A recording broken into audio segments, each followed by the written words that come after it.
नमस्कार, दैनिक prime Hindi news channel पर आप सभी का स्वागत है। चलिए शुरू करते हैं दिन भर की सभी बड़ी खबरों से।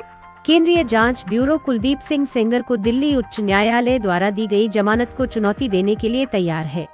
सेंगर के उन्नाव सामूहिक बलात्कार मामले में दोषी हैं। सूत्रों के अनुसार सीबीआई इस फैसले के खिलाफ तुरंत सुप्रीम कोर्ट का रुख करेगी।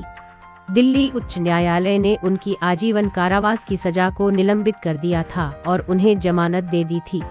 हालांकि सेंगर एक अन्य दोष सिद्धि के कारण जेल में ही रहेंगे।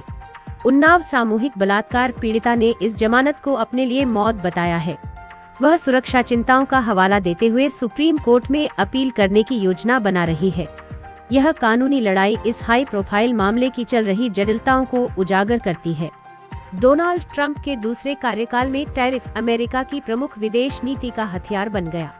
इस नीति ने वैश्विक व्यापार और अंतर्राष्ट्रीय गठबंधनों को काफी हद तक बदल दिया।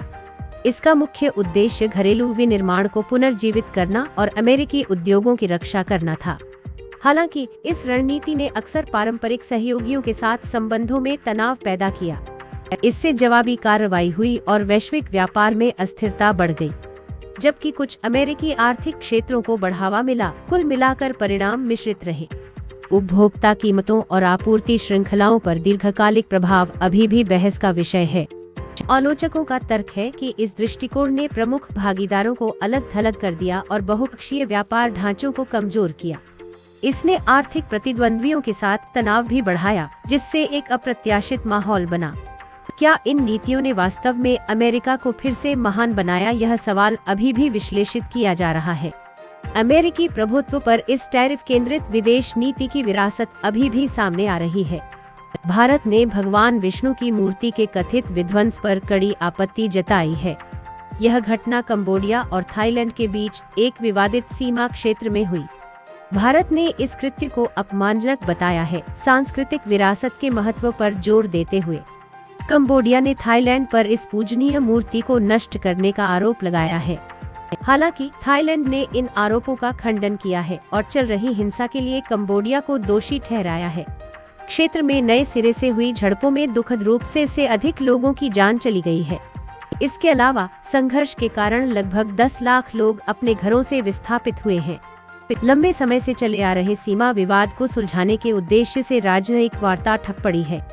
अंतर्राष्ट्रीय समुदाय स्थिति पर बारीकी से नजर रख रहा है और शांतिपूर्ण बातचीत का आग्रह कर रहा है। भारत के विदेश मंत्रालय ने इस घटना की गहन जांच की मांग की है। हाल ही में अमेरिकी पेंटागन की एक रिपोर्ट में चीन के आक्रामक क्षेत्रीय दावों का खुलासा हुआ है। रिपोर्ट में अरुणाचल प्रदेश को बीजिंग के मुख्य हितों में से एक बताया गया है। यह भारतीय राज्य को ताइवान और विभिन्न समुद्री विवादों के साथ रखता है। ये सभी चीन के राष्ट्रीय कायाकल्प लक्ष्यों के अभिन्न अंग हैं। रिपोर्ट चीन की रणनीतिक स्थिति में एक महत्वपूर्ण बदलाव को रेखांकित करती है। यह उसके क्षेत्रीय दावों पर अधिक मुखर रुख का संकेत देता है। इसके अलावा निष्कर्ष चीन और पाकिस्तान के बीच गहरे होते सैन्य गठबंधन का विवरण देते हैं। यह साझेदारी हथियारों के सह उत्पादन और संभावित रसद सुविधाओं तक फैली हुई है। ऐसे घटनाक्रमों के क्षेत्रीय सुरक्षा गतिशीलता के लिए महत्वपूर्ण निहितार्थ हैं।